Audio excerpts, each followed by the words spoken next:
What's up, music fans of the internet? I'm Derek. And I'm Kevin. And together we're last week's album, The Only Reviews with Two Different Views. And this week we are talking about Lovish by a band called Library Voices. And we're asking the big question, will this indie rock pop album make you fall for its soundish? But before we go any further, we're going to start things off like we always do, drinking a beer. Cheers, Kevin, everyone at home. Cheers, Derek, and everyone at home. All right, so Library Voices is a seven-piece band based out of Regina, Saskatchewan. And according to their website, they are a self-described congregation of childhood friends who grew up on a steady diet of basement shows, science fiction, and Midwest sincerity. And this album is their Lovish is their third LP. And again, according to their website, was once again recording in an old funeral home. I can only assume that this means recording in an old funeral home is par for the course, or just not a first time, apparently.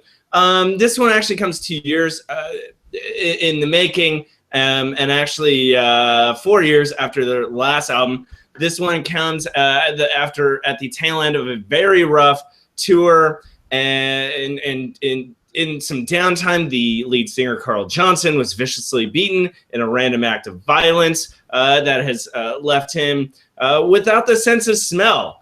So anyway, through trials and tribulations, the Library Voices are back with Lovish. And without further ado, Kevin, what did you think this sounds like?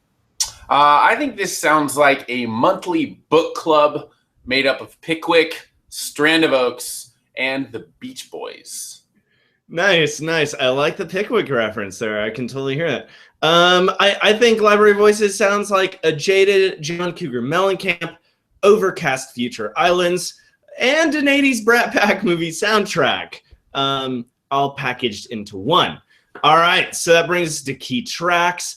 Kevin, what did you have? I've got Oh Donna and The Wild Roar of Love. What about you?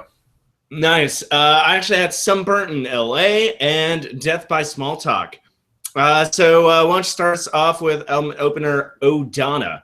Sure. As Derek mentioned, this is the first song on the album. It's got crunchy rock with this really dreamy, hazy bridge. There's some Crimson and Clover style guitar echoes. It seems to describe a loss of innocence. There's one really good line where he sings, "She says that life's a beach, death is night swimming."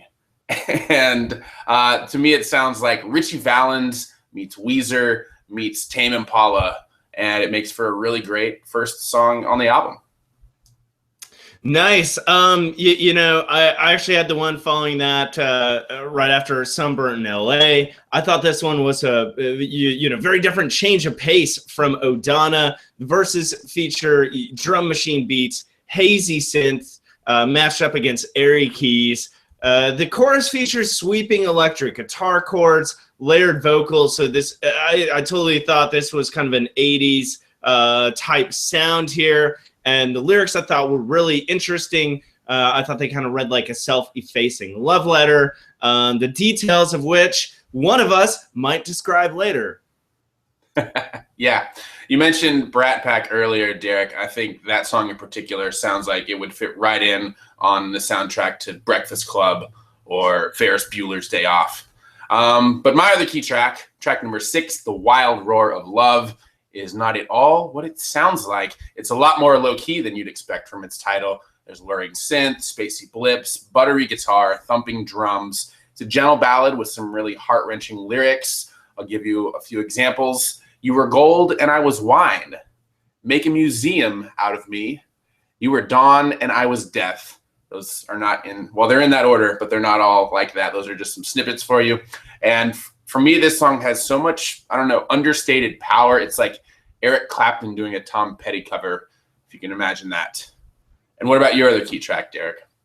Death by Small Talk, which I think you very well summed up earlier before we came on air, if you will. Terrible way to go. Yeah, I totally agree. This one features very dark synths, a bouncing bass guitar, plodding electric guitars, tense snare-heavy drums, background ambient noise and fuzzy guitars really built as the song continued. The chorus featured some repetitive vocals, the cadence of which really kind of remind me loosely of Foo Fighters' All My Life for some reason, although in a very laid-back, breakfast clubby-ish type air, if you will, not the hard-charging Dave Grohl version, as I just alluded to. Lyrics really focus on confronting self-doubt. One lyric that really stood out to me, he says, "I've just come off a bout with a drink. It's the war I wage when I'm not thinking. I lack the confidence to address my confidence." Just really cool couplet there at the end. So this one explored some darker emotions, but I thought was still, it did it very, very well. It was very well executed, very poignant. So it made it stand out for me. All right, so Kevin and I both kind of touched on some good lyrics, but now let's talk about best lyrics. Kevin, what did you have? Sure, I've got one from Sunburnt in LA, one of your favorite tracks, Derek, where he sings, "Before I was yours, I didn't have a heart to break." A really great line. You don't know if he's talking about his heart or her heart. And I don't know, a lot of their lines tend to go straight for your jugular and your heart at the same time. And they're really honest and usually brutally honest and introspective. And I thought this was a really great example of that. What did you like lyrically, Derek? I'm pulling one from my other key track. This one comes from Death by Small Talk. He says, "My thoughts, they are a colony collapsing, a dry little town where they don't allow dancing." Wow. So just rhyming, collapsing, and dancing was fantastic. But the subtle allusion to Footloose, I don't think you can necessarily put that in Brat Pack, a classification, but, totally 80s reference there. And it was just great. I thought it was very vivid in the way he's describing, confronting one's self-doubt. So really fantastic lyric. Great. All right, so that brings us to overall rating and asking the big question, will this indie rock pop album make you fall for its soundish? Kevin, why don't you start us off? Sure. I will start with overall rating. On the pro side, there's a lot of variety here. There's moments of surf rock, doo-wop, and 80s pop, and everything else we've already talked about. Lyrically, they're not afraid to indulge in their inner shoegaze. I think per the album title, we keep falling in and out of love over the course of the record. But as much emotion as there is, there's a good mix of fun in here as well. On the con side, I struggle to find much wrong with this album, so I'm going to give it a 5 out of 5. And to answer the big question, will this indie rock pop make you fall for its soundish? I think you know my answer. It definitely made me fall for Library of Voices. And from what I've read, a lot of their earlier work was a little bit more straightforward pop, and this stuff is a little bit edgier and darker, and I think all the better for it. So what do you think, Derek? Man, do I think people will fall for its soundish? Yes, adamantly. We totally agree there. I totally agree with you. The lyrics, I thought, really stood out to me. I thought they did a great job of exploring the human condition. A variety of emotions, may take listeners to places they weren't expecting, but I think it's definitely worth the ride. You talk about falling in and out of love, but there was one song I thought was very interesting to me. Fangs of Love, he talks about, or the lyrics talk about falling in love with the wrong guy or a gal. Like they even turn it explicitly in the song there, which I thought that was very equal opportunistic of them. So I think that was a very fresh take on it as well. Sounds, I totally agree with you. I think they allude to a number of genres, but they do it well, and nothing sounded forced. I was really this one keeps growing on me. So this one's fantastic. I'm giving it a 4 out of 5.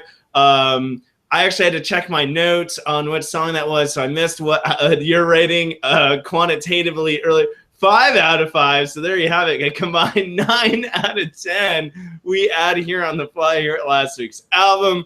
The only reviews giving you 2 different views. Shout out to the podcast. Don't forget to subscribe for ad-lib moments like that and otherwise. Thanks again. Join us again next time. As always, I'm Derek. I'm Kevin. Cheers, guys.